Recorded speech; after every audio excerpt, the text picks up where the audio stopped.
국가대표팀을 맡을 뻔한 감독 5위 로베르토 모레노입니다. 나이는 77년생으로 다른 감독들보다는 매우 젊은 감독인데요. 그럼에도 불구하고 AS 로마 수석 코치부터 바르셀로나와 스페인 감독까지 정말 유명한 팀을 맡은 엘리트 감독입니다. 로베르토 모레노 감독은 옛날 축구가 아닌 한 발 앞서가는 발빠른 축구 트렌드를 하는 감독입니다. 선진 축구 전략과 전술을 구사하여 우리나라 축구 발전에도 큰 도움을 줄 수 있는 감독이죠. 바르셀로나 코치 시절 때 선수들이 정말 훌륭하다고 인정할 정도로 훈련 프로그램을 잘 만드는 게 특기입니다. 장점이 아주 크지만 단점도 있습니다. 이 감독은 독단적인 스타일로 전 감독할 때도 협회 등 윗선들과 마찰이 있었으며 나이가 어리다 보니 아직까지는 감독으로서 큰 업적은 는 게 단점이죠. 대한축구협회에서도 본인들과 마찰이 생길 수 있다는 걸 알고 뽑지 않은 듯합니다. 국가대표팀을 맡을 뻔한 감독 4위는 호세 보르 달라스입니다.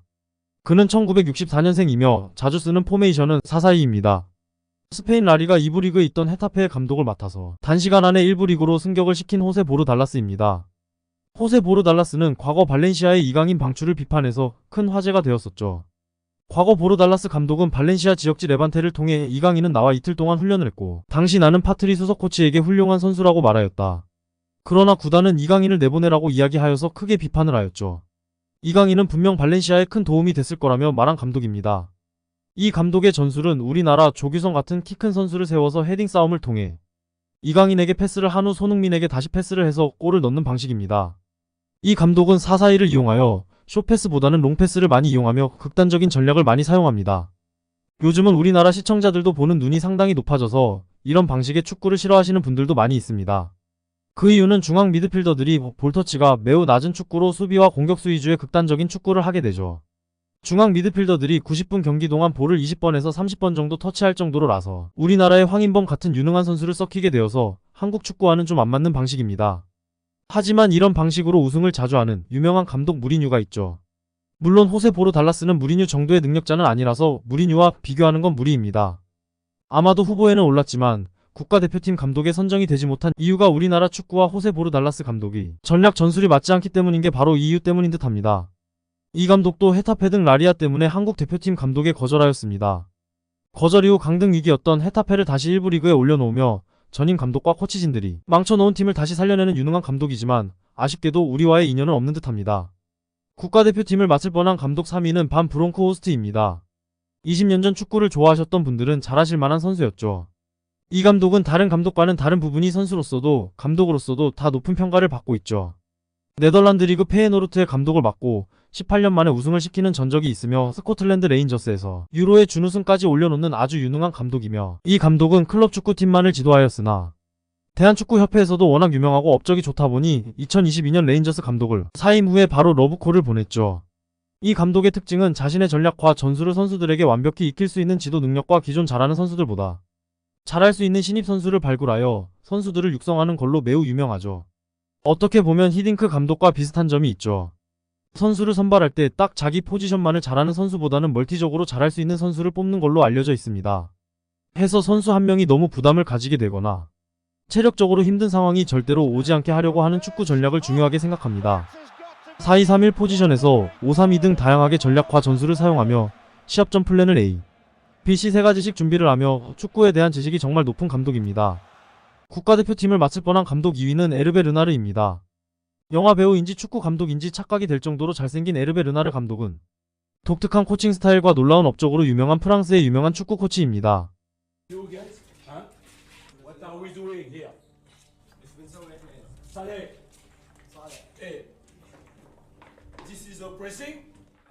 Pressing doesn't mean you will go high.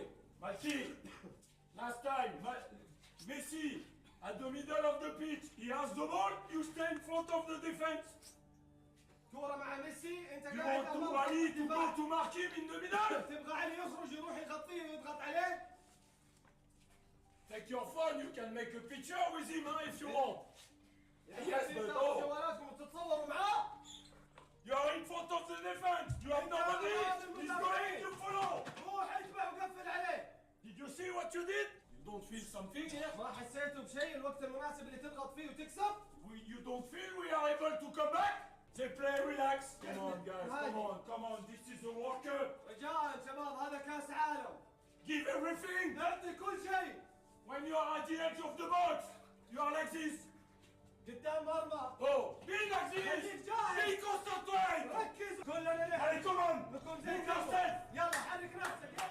에르베 르나르 감독이 사우디 선수들에게 이렇게 말한 이후 사우디는 완전히 달라진 모습을 보여주며 아르헨티나를 꺾고 에르베 르나르 감독은 사우디에서 영웅이 되었습니다.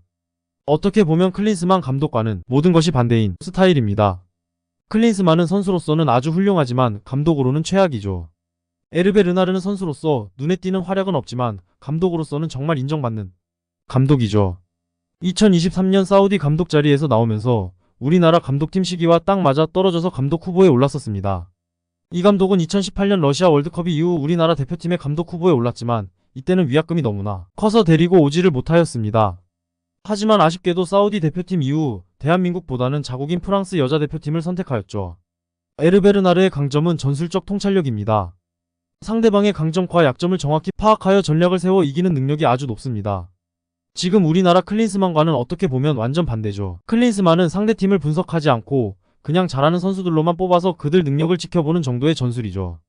그리고 에르베 르나르는 가끔은 이기기가 힘든 강팀을 만났을 때 상대팀을 이기기 위해 예상하지 못하는 전술을 사용해서 이기기도 합니다. 에르베 르나르의 가장 강점인 부분은 뛰어난 대인관계 능력을 보유하고 있으며 감독과 선수 사이의 관계를 뛰어넘는 정도의 대인관계를 유지하며 지고 있거나 지쳐있는 선수들에게 동기를 부여하고 영감을 주어 현장에서 승리를 할 수 있게 기여하는 긍정적인 팀 정신을 올려주는 능력이 아주 탁월합니다. 이 부분을 다시 봐도 클린스만 감독처럼 저도 웃기만 하는 감독과는 완전 반대입니다. 사우디 경기 때 사우디 선수에게 말하는 것 또한 화제가 되었죠. 아쉽게도 우리나라보다는 자국 여자 국가대표팀을 선택하여서 뽑히지 않았습니다. 개인적인 생각으로는 클린스만 감독보다는 선수들과 유대관계를 돈독히 가지고 이길 수 있는 힘을 불어주며 상대팀 전략과 전술을 분석하여 승리하는 이 감독이 우리나라와 잘 맞지 않을까 생각됩니다. 아마도 대한축구협회에서도 잘 알고 있을 듯하여 다음번에도 에르베 르나르에게 러브콜을 보내지 않을까 생각됩니다. 국가대표팀을 맡을 뻔한 감독 이름 비엘사입니다. 남미 최고의 전술사로 알려진 비엘사 감독은 감독으로서는 너무나 완벽하죠. 경력 또한 30년 정도 감독직을 수행하면서 정말 많은 업적들이 있습니다. 아르헨티나 감독부터 국가대표 감독팀뿐 아니라 유명한 클럽팀 감독도 엄청 많이 하였죠. 우리나라 국민 영웅인 히딩크가 있다면 칠레에서는 비엘사가 있다 할 정도로 칠레 축구를 발전시킨 사람입니다. 2015년 과거부터 우리나라 축구협회에서 비엘사 감독에게 러브콜을 보냈었습니다. 하지만 능력이 워낙 좋은 감독이다 보니 우리나라에서만 러브콜을 보낸 게 아니라 유명한 클럽팀과 미국까지도 비엘사 감독에게 러브콜을 보내왔죠. 1년 전 비엘사와 클린스만이 가장 유력한 후보로 올라왔었는데요. 다들 비엘사를 뽑아야 한다고 하나같이 이야기를 하였는데 축협회장인 정몽규 회장이 독단적으로 클린스만을 뽑았는데요. 아직도 왜 그런 결정을 하였는지 의문입니다. 아마도 비엘사 감독을 뽑았다면 대한민국 국민을 분노하게 하는 일은 없었을 것 같습니다. 이상으로 클린스만 감독이 아닌 국가대표팀 감독 후보 5명을 알아보았는데요. 클린스만 감독 때문에 대한민국이 매일 시끄럽죠. 빨리 축협에서도 좋은 결과를 내놓았으면 합니다. 구독과 좋아요는 영상 제작에 너무나 큰 힘이 됩니다. 앞으로도 좋은 정보와 재미를 드리겠습니다. 감사합니다.